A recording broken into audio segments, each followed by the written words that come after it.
Start करा मग. करू sir? हो.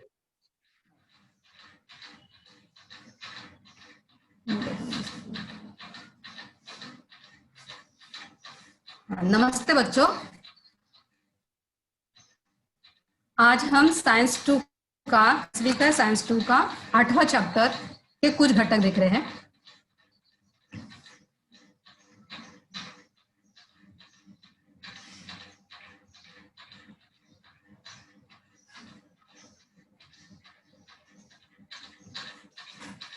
स्क्रीन प्रेजेंट करते हैं।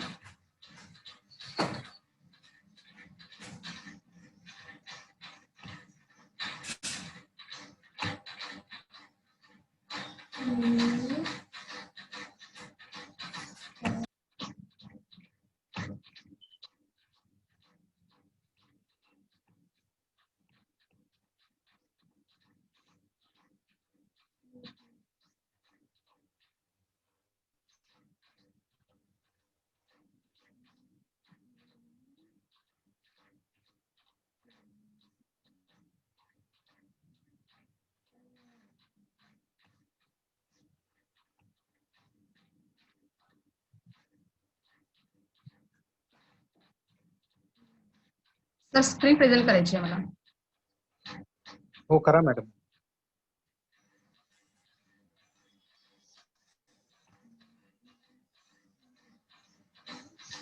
सर दिसते का स्क्रीन? नाही, अजून नाही दिसत.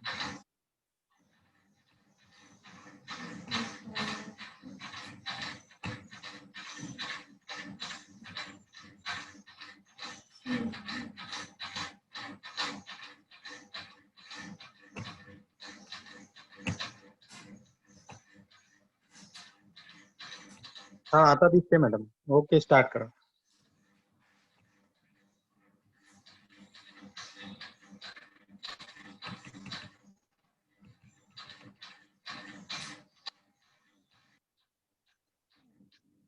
वेलकम बच्चों, आज हम साइंस 2 का 8 चैप्टर के कुछ घटक देख रहे हैं।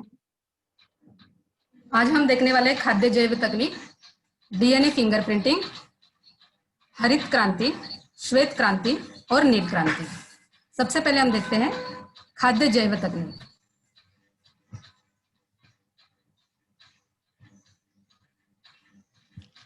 खाद्य जैव तकनीक में पाव, चीज, मद्य, बियर, दही, विनेगर इत्यादि जो खाद्य पदार्थ होते हैं, इनका निर्माण जो है वो सूक्ष्म जीवों की सहायता से किया जाता है। ये हमने 7th चैप्टर में वेल डिटेल में पढ़ा है। सो इस चैप्टर में आपको सिर्फ, आपने अगर बुक्स देखा होगा तो टेक्स्ट बुक में आपको सिर्फ एक सेंटेंस में ये सेंटेंस दिया है कि बस हम इनका निर्माण सूक्ष्म जीवों की सहायता से कर सकते हैं। लेकिन 7th चैप्टर में हमने पूरा कंप्लीट डिटेल में देखा है कि क्या बनाने के लिए कौन से सूक्ष्म जीवों का उपयोग करते हैं। दैट इज वही बायोटेक्नोलॉजी का यूज है। जैसे बियर बनाने के लिए लैक्टोबैसिलस और पेडियोकोकस की सूक्ष्म जीव का उपयोग करते हैं। देन योगर्ट बनाने के लिए स्ट्रेप्टोकोकस थर्मोफिलस और लैक्टोबैसिलस डेलब्रुकी इस सूक्ष्म जीव का उपयोग करते हैं। चीज बनाने के लिए लैक्टोबैसिलस क्रीमोरेसिस, लैक्टोबैसिलस लैक्टिस और स्ट्रेप्टोकोकस थर्मोफिलस इन सूक्ष्म जीवों का उपयोग करते हैं। पाव बनाने के लिए सेक्रोमाइसिस सेरेविसी यानी कि यीस्ट का उपयोग करते हैं। मद्य बनाने के लिए सेक्रोमाइसिस सेरोविसी का उपयोग करते हैं और सिरका बनाने के लिए भी सेक्रोमाइसिस सेरेविसी इस सूक्ष्म जीवों का उपयोग हम करते हैं। ये हमने लास्ट चैप्टर में डिटेल में पढ़ा है। ओके, तो दैट इज, ये जो है ये हम सूक्ष्म जीवों का उपयोग करके जो हम ये खाद्य पदार्थ बनाते हैं और एक औद्योगिक तौर पर कमर्शियल लेवल पर हम इसका डिस्ट्रीब्यूशन भी करते हैं और कमर्शियल लेवल पर हम इसका यूज करते हैं। देन अभी हम पढ़ रहे हैं डीएनए फिंगरप्रिंटिंग। डीएनए फिंगरप्रिंटिंग होता क्या है? हर एक इंसान का अपना जो थंब होता है, फिंगरप्रिंट्स, अपने को सबको मालूम है हमें कि अपने जो थंब होता है उसका निशान जो होता है वो सबका यूनिक होता है, यानी एक में होता है, वो किसी के साथ मैच नहीं करता। उसी प्रकार हर इंसान का डीएनए जो होता है उसका गठन भी एक में होता है, यानी उसका जो सीक्वेंस होता है वो भी किसी के साथ मैच नहीं करता। इवन हमारे पेरेंट्स के साथ भी सिर्फ 50% मैच होता है। इवन हमारे ट्विंस ब्रदर या सिस्टर है, जुड़वा भाई बहन भी है, उनके साथ भी हमारा मैच नहीं करता, यानी कि हम सिर्फ यूनिक पीस होते हैं। हमारा जो डीएनए सीक्वेंसिंग होता है वह एक में होता है और वो हमेशा के लिए वैसा ही रहता है। ऐसा नहीं कि कालांतर के बाद वो चेंज होगा। वो कभी बदलता भी नहीं है। और इसी न्यूक्लियोटाइड के क्रम रचना के आधार पर यानी डीएनए के अंदर हम बोल रहे हैं कि हमारा जो गठन एकमेव है, दैट इज वो एकमेव गठन यानी किसका होता है, डीएनए में जो न्यूक्लियोटाइड होते हैं उनकी जो एक क्रमिक संरचना होती है, दैट इज हमने डीएनए की रचना 9th में भी पढ़ी है, आपने 10th में भी पढ़ा होगा कि डीएनए की जो संरचना होती है उसके डीएनए एक डबल स्ट्रैंडेड, देखिए आपके इस पर स्क्रीन पर आ रहा है, डीएनए कैसा है, डबल स्ट्रैंडेड है।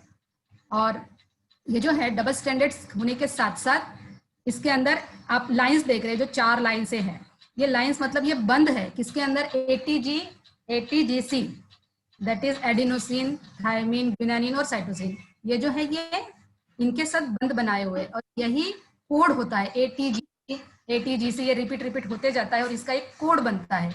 ये जो कोड होता है एक क्रम के बाद सेम मतलब क्रम से आते जाता रहता है। अब ये जो होता है ये हर इंसान में कोड अलग अलग होता है, ये सबके साथ सेम नहीं होता है, हर इंसान का डिफरेंट होता है, और इसी के आधार पर उस व्यक्ति की पहचान की जा सकती है, और इस पद्धति को हम कहते हैं DNA fingerprinting. Why DNA fingerprinting? Because जो डीएनए के अंदर एटीजीसी जो है, ये जो कोड है यही है डीएनए का फिंगरप्रिंट, और फिंगरप्रिंट से फिंगरप्रिंट पहचानना, दैट इज डीएनए फिंगरप्रिंटिंग। अब इस पर उपयोग क्या करते हैं, इसका उपयोग क्या है, तो एक है न्यायिक विज्ञान यानी फॉरेंसिक साइंस। आपको मालूम है इंडिया में सबसे पहले हमने डीएनए फिंगरप्रिंटिंग का यूज कब किया था, जब राजीव गांधी जी की हत्या हुई थी बॉम्ब ब्लास्ट में, उस समय। उसके बाद आपराधिक स्थान पर पाए जाने वाले अपराधियों के शरीर से किसी भी भाग से उसकी पहचान की जा सकती है। मान लीजिएगा कहीं मर्डर हुआ, कहीं रेप हुआ, कहीं कुछ भी घटनाएं हुई है, और ऐसे केस में हमें पहचानना है कि वो इंसान कौन है या अपराधी कौन है, तो ऐसे समय में हम क्या करते हैं, वहां से कोई एक सैंपल उठाते हैं। मान लीजिए अपराधी है, अपराधी ने अपराध किया है, तो वहां से उसका बाल या उसकी स्किन कुछ ना कुछ पार्ट छूटा होगा, उससे लेते हैं और उससे उसका डीएनए लेकर डीएनए उसका डीएनए और जिस पुलिस को जिन पर शक होता है उनका डीएनए ऐसा मैच करके देखते हैं, और उससे पता चलता है कि अपराधी कौन है। उसके बाद होता है कि किसी बच्चे के पिता की पहचान करानी हो, तो इसमें भी डीएनए फिंगरप्रिंटिंग यूज होता है। कैसे? क्योंकि हमें पता है कि किसी भी इंसान का दूसरे इंसान के साथ फिंगरप्रिंटिंग मैच नहीं होता है, डीएनए मैच नहीं होता है, लेकिन माता और पिता के साथ, केवल माता और पिता के साथ 50% मैच होता है। क्यों? क्योंकि जब कोई एम्ब्रियो बनता है तो मेल और फीमेल के फर्टिलाइजेशन से यानी कि फलन और निषेचन से बनता है। तो फलन और निषेचन के पहले कौन सी प्रक्रिया होती है? अर्धगुणसूत्री विभाजन होता है। अर्धगुणसूत्री विभाजन में आधे आधे गुणसूत्र होते हैं। दैट्स वाई पेरेंट से 50% और मदर से 50%, इसलिए बच्चे के डीएनए जो है वो अपने मम्मी और पापा से 50% मैच होते हैं। तो इसलिए हम बच्चे के पिता की भी पहचान कर सकते हैं अगर पता नहीं है तब। आपने बहुत सारे फिल्मों में देखा होगा। इसके संशोधन संस्थाएं कहाँ है? तो हैदराबाद में है centre for DNA fingerprinting and diagnostic Hyderabad, और दूसरा है centre for cellular and molecular biology Hyderabad. ये दोनों संस्थाएं हैं। आपको इसमें पूछे जाने वाला, आमतौर पर पूछे जाने वाला क्वेश्चन क्या है, तो आपको यहाँ से सबसे इंपॉर्टेंट क्वेश्चन है डीएनए फिंगरप्रिंटिंग का यूज। ये क्वेश्चन 10वीं 10th में आपको 2 मार्क्स के लिए या 3 मार्क्स के लिए पूछा जाता है। अगर 2 मार्क्स के लिए क्वेश्चन आए तो पूछता है उपयोग, तो आपको कोई 2 उपयोग लिखने हैं। और अगर क्वेश्चन आपको पूछा जाता है कि व्हाट इज मतलब डीएनए फिंगरप्रिंटिंग क्या है और उसके 2 उपयोग लिखिए, तो ऐसे कंडीशन में वो 3 मार्क्स के लिए आता है। तो आपको ऐसे कंडीशन में आपको इसकी परिभाषा लिखनी है कि डीएनए फिंगरप्रिंटिंग कहते किसे है, ठीक है, और फिर उसके 2 उपयोग, तो कुल मिला के आपके हो गए 3 नंबर्स। उसके बाद देखते हैं हरित क्रांति। हरित क्रांति क्या है? कम से कम खेत में अनेक पद्धतियों का उपयोग करके अधिकाधिक मात्रा में अन्न उत्पादन करने की विधि को ही हरित क्रांति कहते हैं। हमारे पास लैंड जितना है उतना ही है, मतलब मान लीजिए हमारे पास लैंड बहुत कम है, किसानों के पास जितनी लैंड है सिर्फ सफिशिएंट लैंड है, और उतने ही में हमें ज्यादा फसल लेनी है। तो ज्यादा फसल लेने की प्रक्रिया में हम ज्यादा से ज्यादा करेंगे, लाइक उन्नत फसल यानी उन्नत प्रजाति का उपयोग करेंगे, जल व्यवस्था का अच्छे से उपयोग करेंगे, टेक्निक का इस्तेमाल करेंगे, और ये सभी का उपयोग करके कुछ भी करके हमें इतने कम कम खेत में हमें ज्यादा से ज्यादा फसल लेनी है, दैट इज हरित क्रांति। और भारत में जो है डॉक्टर एमएस स्वामीनाथन, इनको हरित क्रांति के जनक कहा जाता है। और विश्व में डॉक्टर नॉर्मन बोरलॉग को हरित क्रांति के जनक कहा जाता है। अब थोड़ा सा हिस्ट्री देख लेते हैं कि डॉक्टर नॉर्मन बोरलॉग को इनका जनक क्यों कहा जाता है। तो डॉक्टर नॉर्मन बोरलॉग जो है एक कृषि वैज्ञानिक है, अनुवांशिक और जेनेटिक्स के भी साइंटिस्ट है। तो इन्होंने क्या किया था, जब आपको पता होगा कि शायद हमारा वर्ल्ड वॉर 2 हुआ था, विश्व युद्ध, तो अमेरिका ने जापान के ऊपर बम ब्लास्ट किया था, तो उसमें जापान कंप्लीटली वैनिश हो गया था। तो ऐसे समय में फिर अमेरिका ने ही डिसाइड किया कि अभी जापान ने तो अपनी हार मान ली, तो उसमें डिसाइड किया गया कि अमेरिका ही उनके लिए कुछ करेगी, यानी उसको पूरी अर्थव्यवस्था पूरी बिगड़ गई थी। तो ऐसे अर्थव्यवस्था बिगड़ी हुई अर्थव्यवस्था को उभारने के लिए अमेरिका ने ही खुद पहल किया और उसने ही डिसाइड किया कि चलो हमें ही कुछ करना है इनके लिए। तो फिर सुधारना है तो कैसे सुधारा जाए, तो सबसे पहला बुनियाद है कि पहले उनको जो खाना है वो खाना प्रॉपर प्रोवाइड करना चाहिए। तो कैसे करेंगे, तो ये जो डॉक्टर नॉर्मन बोरलॉग है, इन्होंने एक ऐसी उन्नत फसल बनाई गेहूं की। ये प्रॉपर मेक्सिको के है, लेकिन ये अमेरिकन साइंटिस्ट है, इनका born and bought up America में है। तो इन्होंने एक ऐसी फसल बनाई जिसमें एक ऐसे गेहूं की प्रजाति बनाई जिसको नाम है बोना गेहूं। तो उन्होंने ऐसे गेहूं की प्रजाति बनाई जो कम खेत में ज्यादा फसल दे, ज्यादा उत्पादन दे। तो इसीलिए इनको डॉक्टर नॉर्मन बोरलॉग को विश्व में हरित क्रांति के जनक कहा जाता है। और इसके लिए इनको 1970 में नोबेल प्राइज फॉर पीस मिला है। अब हुआ क्या है कि अपने देश का हिस्ट्री, 1947 में अपना देश आजाद हुआ, लेकिन उसके पहले अपने देश के मतलब बंटवारा हो गया। उसके पहले सूखा भी पड़ गया वेस्ट बंगाल में। बंटवारा होते समय अपनी अर्थव्यवस्था तो पूरी डावाडोल थी, यानी अपने यहाँ जितनी जनसंख्या है उन जनसंख्या को भरपेट खाना मिले इतना भी अपने पास, इंडिया के पास फूड नहीं था। तो फिर इन क्वेश्चन था कि कैसे क्या किया जाए कि इनका अपने पूरे इंडिया को या अपने देश के लोगों को खाना मिल सके।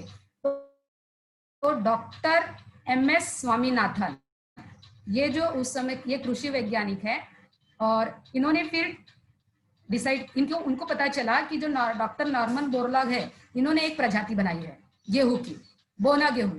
इसमें क्या है, तो वो जो होता है गेहूं, इन्होंने आमतौर पर गेहूं में 14 गुणसूत्र होते हैं, लेकिन इन्होंने ऐसी प्रजाति बनाई जिसमें गेहूं में 42 गुणसूत्र थे। वो पेड़ आमतौर पर गेहूं के पेड़ से छोटा था, दैट्स मीन्स बौना था, लेकिन उसका जो सीड था वो बड़ा था।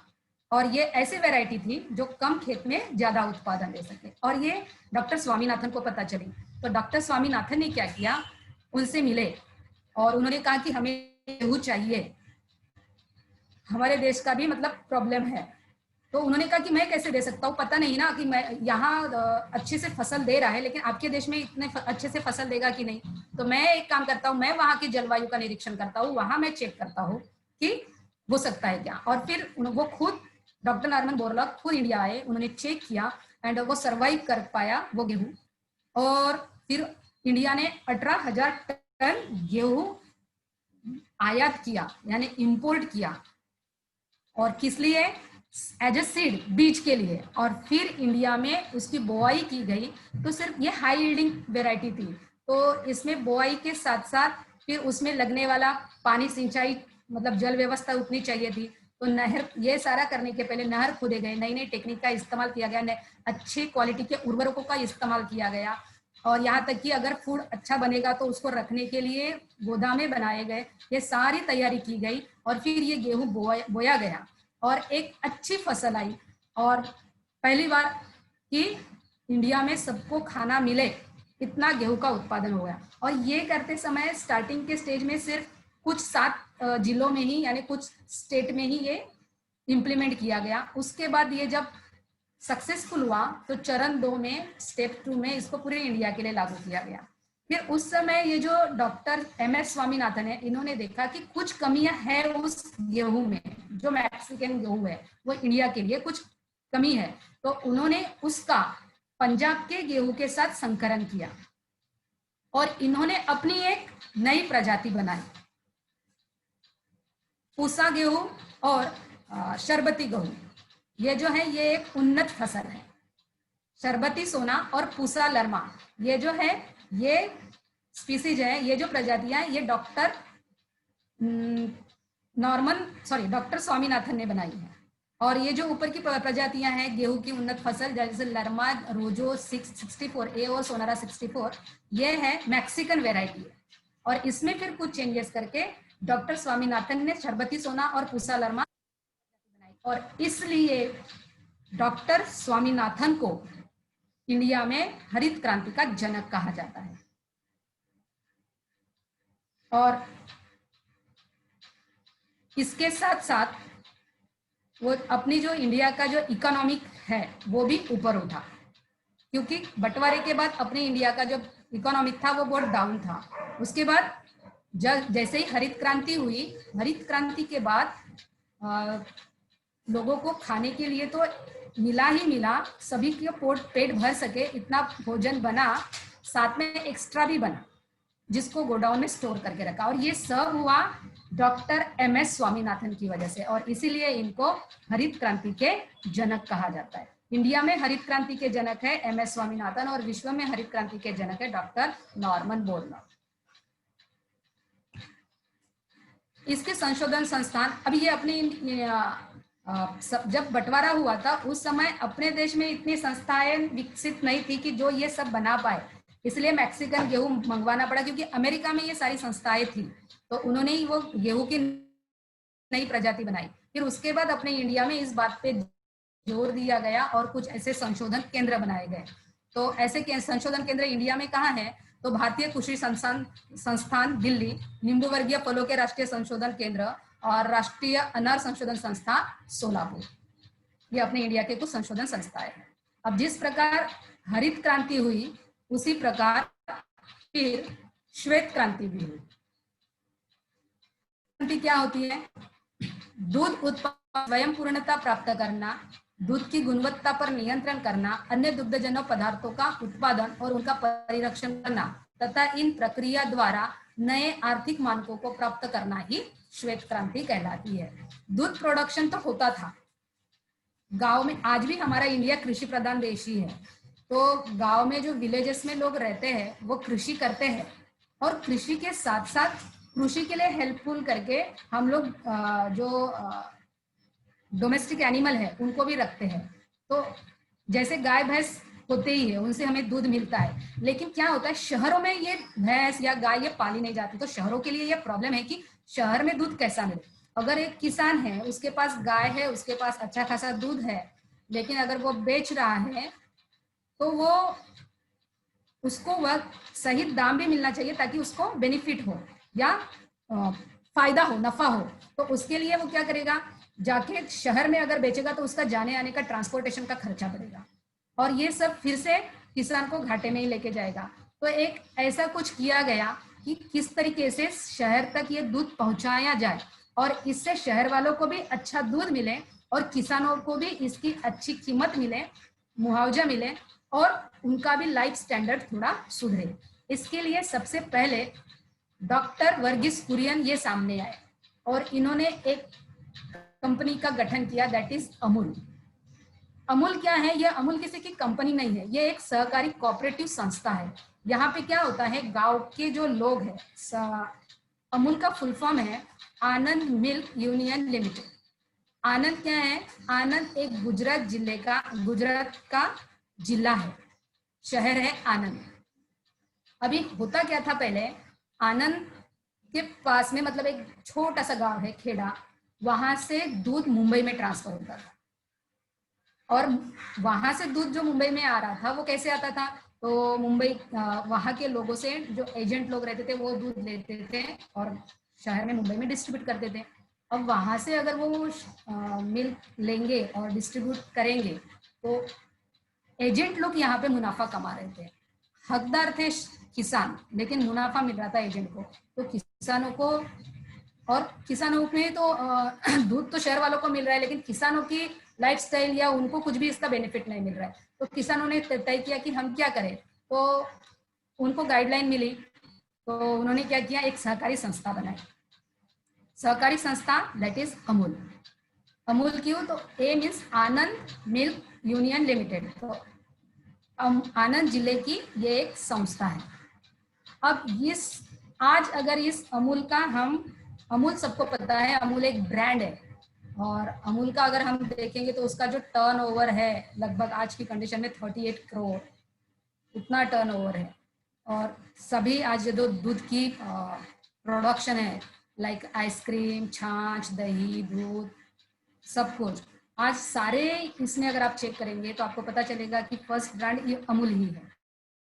और अमूल किसी की प्राइवेट कंपनी नहीं है, कोऑपरेटिव संस्था है। तो वो लोगों से दूध इकट्ठा करना, उस पर प्रोसेस करना और शहर तक डिस्ट्रीब्यूट करना, ये सब एक प्लान था, एक एक्सपेरिमेंटल प्लान था। और ये एक्सपेरिमेंट किया, एक प्रयोग किया गया डॉक्टर वर्गीस कुरियन द्वारा। इन्होंने ये प्रयोग किया और फिर ये इनका सक्सेसफुल हुआ। तो आज जितनी भी दूध डेयरी कंपनीज है, लाइक वाडीलाल, गोवर्धन, आप जितने भी जानते हैं, ये सब इसी प्लान पर कार्य करते हैं। तो इन्होंने क्या किया, इन्होंने एक आनंद सहकारी दुग्ध उत्पादन केंद्र किया। अब यहाँ पे देखिए, आपको थोड़ा सा चित्र में दिख रहा होगा, तो गांव से दूध इकट्ठा करना, फिर वो इकट्ठा करके ट्रांसपोर्ट करना, उस पर प्रोसेस करना, जितना उस जहाँ से वो इकट्ठा दूध किया जा रहा है वहां पे जितने लोगों की जरूरत है उनको देना, फिर वहां से इकट्ठा करना, फिर गांव से लेकर वो डिस्ट्रिक्ट पे जाना, डिस्ट्रिक्ट में भी उस पर कुछ प्रोसेस करना। आपको पता है आपके घर में जो मिल्क आता है वो दैट इज पॉस्चराइज्ड मिल्क है, यानी पॉस्चरेशन प्रोसेस करने के बाद हमारे पास पहुंचता है। फिर उसके बाद भी प्रोडक्शन होने के बाद भी अगर दूध है तो उसके ऊपर प्रोसेस करके उनसे मिल्क डेयरी प्रोडक्ट बनाना। डेयरी प्रोडक्ट आइसक्रीम, दूध, सॉरी छाछ, योगर्ट, आपने जितने भी पढ़े हैं इसके पहले 7 चैप्टर में, पनीर, ये सब बनाए जाते हैं। और ये सारी प्रोसेस करने के लिए हमें चाहिए होता है जैव प्रौद्योगिकी, जो आप 7 चैप्टर में पढ़ चुके हैं। दूध उत्पादन में स्वयं पूर्णता प्राप्त करने हेतु उसमें गुणवत्ता नियंत्रण, अन्य दुग्धजन्य पदार्थों का उत्पादन और उनका जतन करना, इसके लिए जैव तकनीक का पर्याप्त उपयोग किया जाता है। और इसी वजह से आज अमूल एक बहुत बड़ा ब्रांड है। और आपको पता है हम ऐसी कंट्री थी कि हमारे पास छोटे बच्चों को पीने के लिए भी दूध पर्याप्त नहीं था, तो इंडिया इंपोर्ट करती थी दूध।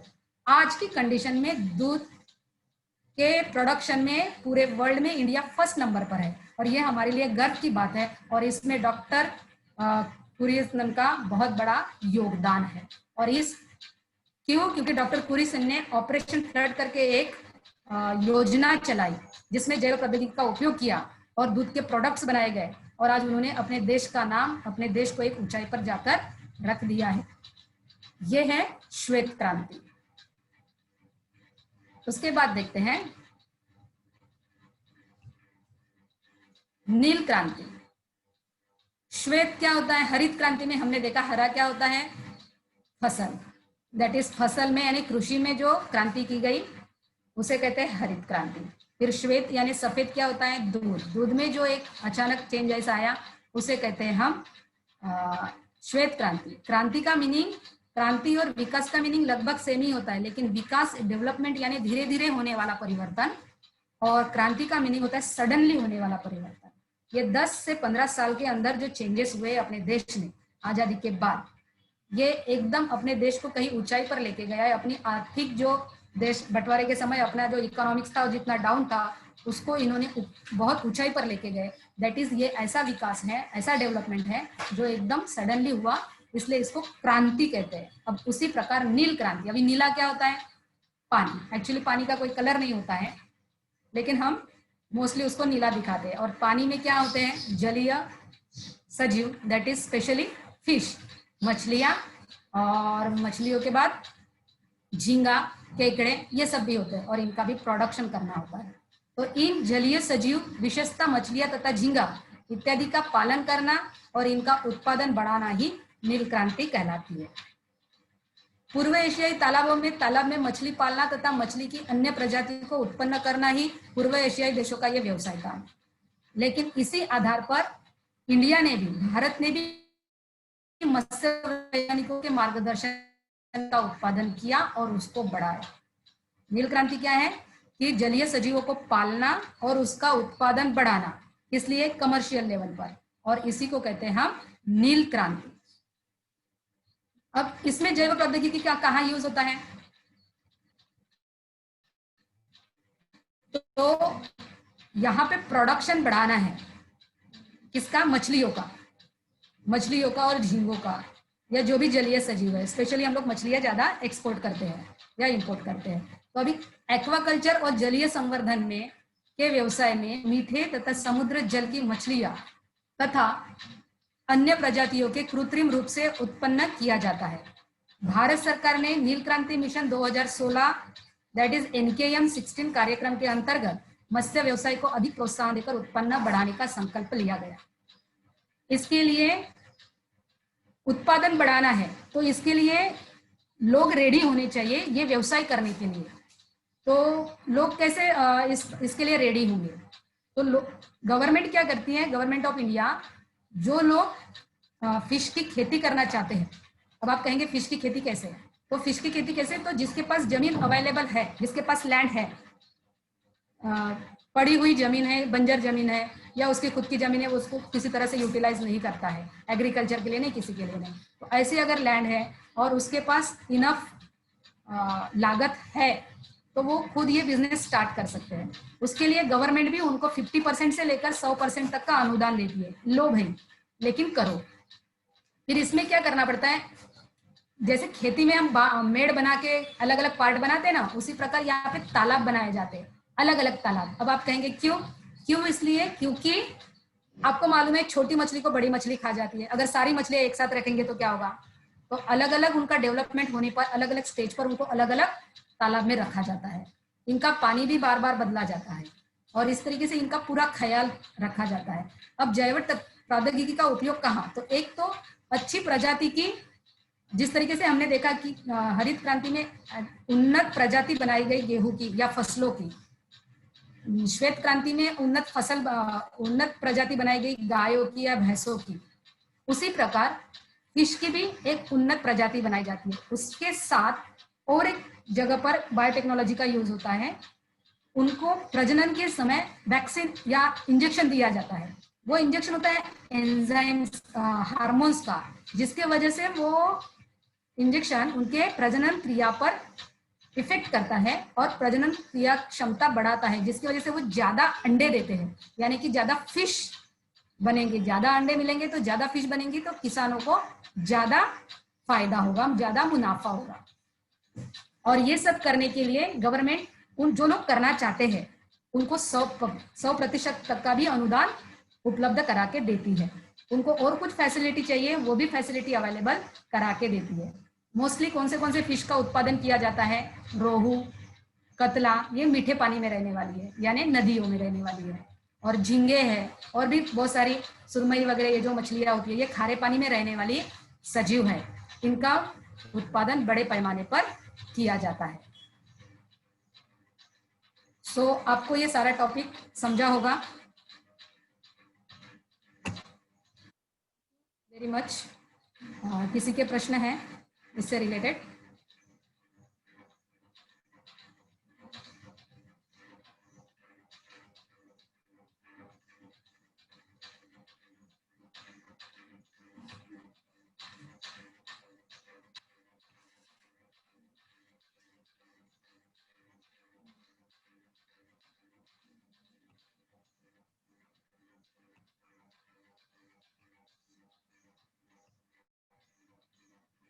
किसी को प्रश्न है बच्चों?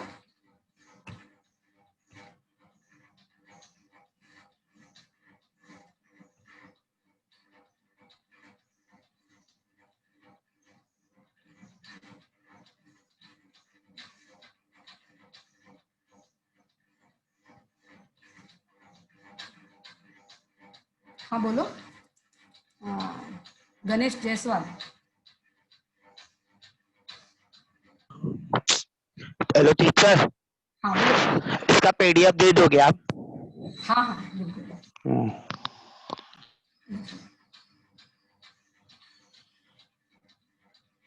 Baby Baby Chaurasia.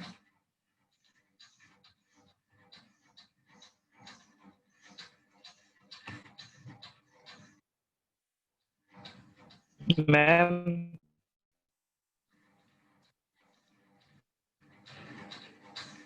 हेलो हाँ बोलो बेटा। मैम, डीएनए फिंगरप्रिंटिंग वापस से बताइए ना।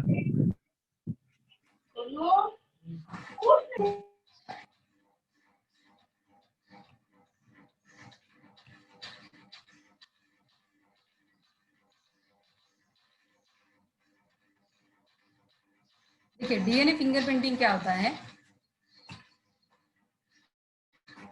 अपना जो डीएनए होता है, आप सबको पता है, आपने सजीवों में जीवन प्रक्रिया second chapter third chapter, okay, third chapter में आपने ये पढ़ा है कि माता पिता के गुणसूत्र जो होते हैं वो बच्चों में संक्रमित होते हैं, ठीक है। गुणसूत्रों के अंदर क्या होता है, डीएनए होते हैं। डीएनए के खंड को जीन कहते हैं, जनुक कहते हैं, और पर एक कोड होता है। वो जो कोड होता है वो हर इंसान का अपना यूनिक होता है और वो हमेशा के लिए निश्चित होता है। ये किसी के साथ भी मैच नहीं करता है, इवन अपने ब्लड रिलेशन भी क्यों ना हो उनके साथ भी अपना ये मैच नहीं होता है, अपने माता पिता के साथ 50% मैच होता है। तो ये जो डीएनए फिंगरप्रिंट होता है, फिंगरप्रिंट यानी क्या, जो डीएनए के ऊपर जो कोड है, आपने प्रतिलेखन, भाषांतरण ये पढ़ा है, स्थानांतरण ये हमने पढ़े हैं। इस पर दिखाया गया था कि किस तरीके से आरएनए आता है, तो आरएनए कहाँ से आता है, डीएनए के अंदर से आता है। डीएनए पर एक कोड होता है, वो कोड हमारा यूनिक होता है, और ये जो कोड होता है, यह कोड किसी भी इंसान की पहचान कराने के लिए इनफ है। अगर मेरी पहचान करानी है कि ये किसका डीएनए है, तो अगर ये पुलिस के पास डीएनए मेरा ऑलरेडी होगा, अगर मैंने इसके पहले कोई अपराध किया होगा तो उनके पास वो डीएनए मौजूद होगा। फिर नेक्स्ट टाइम अगर मैं कोई अपराध करती हूँ तो फिर वो उसके साथ मैच करके देखेंगे, अगर मैच हो गया तो इसका मतलब मैंने ही किया है। इस तरीके से अपराधी की पहचान कराई जाती है।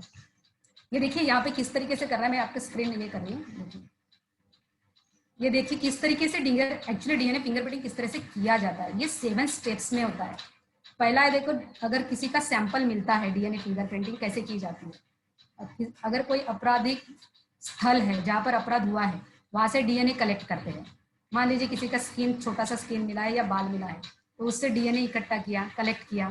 अब वो डीएनए में छोटा सा डीएनए है, अभी मैच करने के लिए ज्यादा चाहिए, तो रेप्लिकेट करते हैं, यानी कि उसको एम्प्लीफिकेशन करते हैं, यानी उसको संख्या बढ़ाते हैं। डीएनए एक बार संख्या बढ़ गई कि उसके छोटे छोटे पीस करते हैं। फिर पीस करने के बाद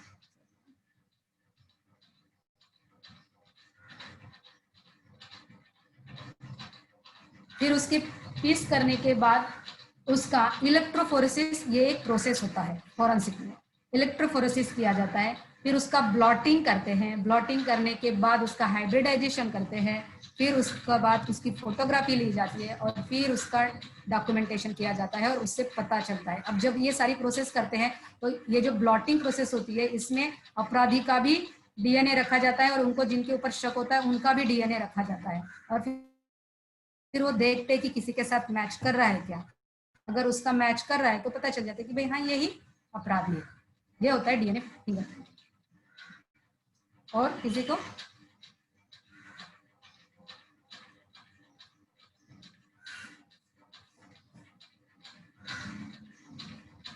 और किसी के प्रॉब्लम है बेटा,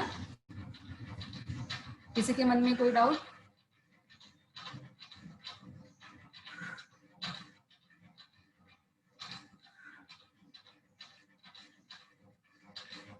किसी को नहीं?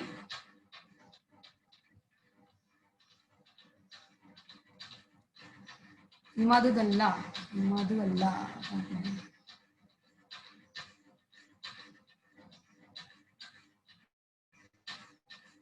आशीष,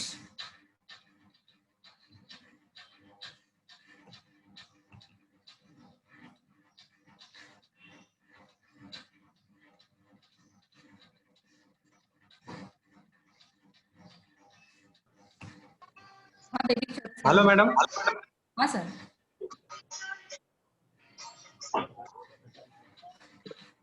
हाँ सर। Hello madam.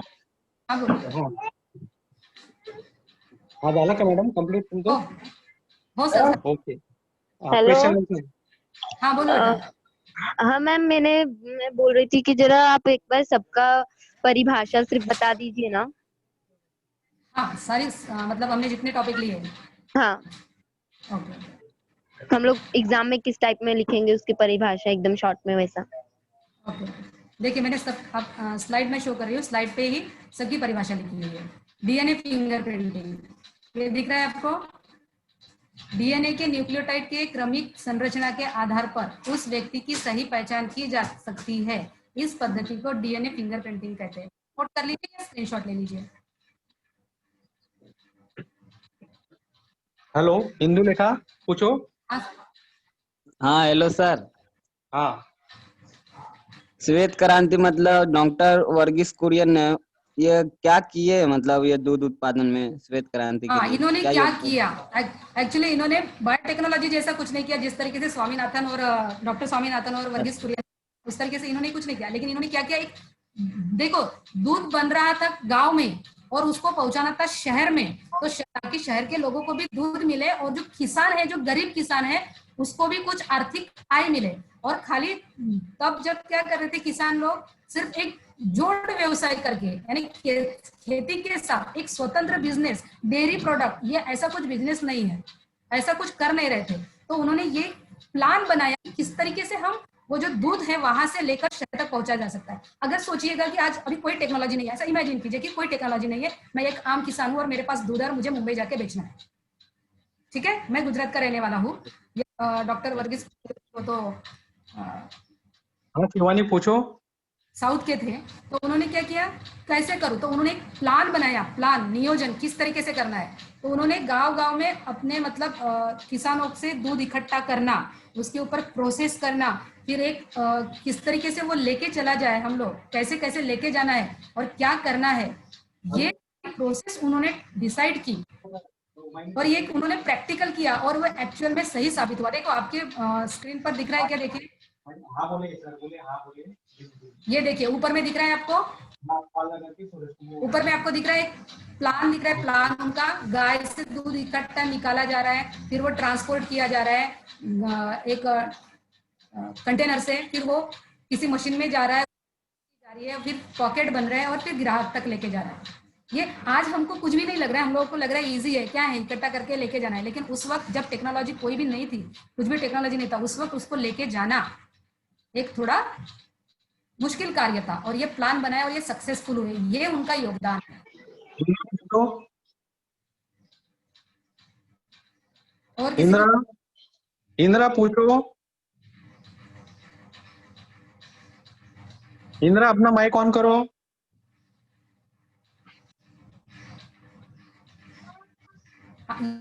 शिवानी अपना माइक ऑन करो। पूछा था टीचर, सर, मैं हाँ टीचर, बोलो बोलो, आवाज आ रही है? नील क्रांति के जनक कौन है? नील क्रांति का जनक कोई नहीं है। एक्चुअली जिस तरीके से पहले श्वेत क्रांति हुई, सॉरी हरित क्रांति हुई, उसके बाद श्वेत क्रांति हुई, तो गवर्नमेंट को भी लगा कि नील क्रांति भी होनी चाहिए और फिर वो गवर्नमेंट ने ही एक प्लान बनाया है और गवर्नमेंट ही चाहती है कि ऐसा कुछ हो और फिर वो लोगों को वैसे जो करना चाहते हैं उसमें खेती वगैरह, उनको गवर्नमेंट उनको अनुदान वगैरह देती है और इस तरीके से कार्य कराती है।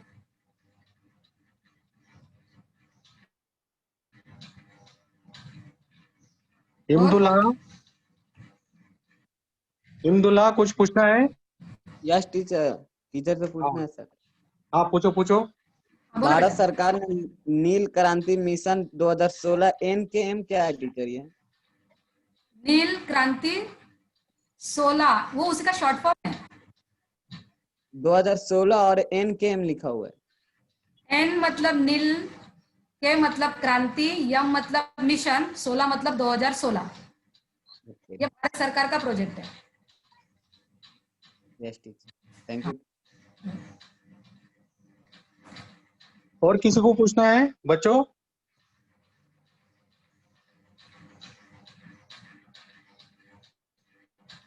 हाँ, okay, thank you ma'am. Okay sir.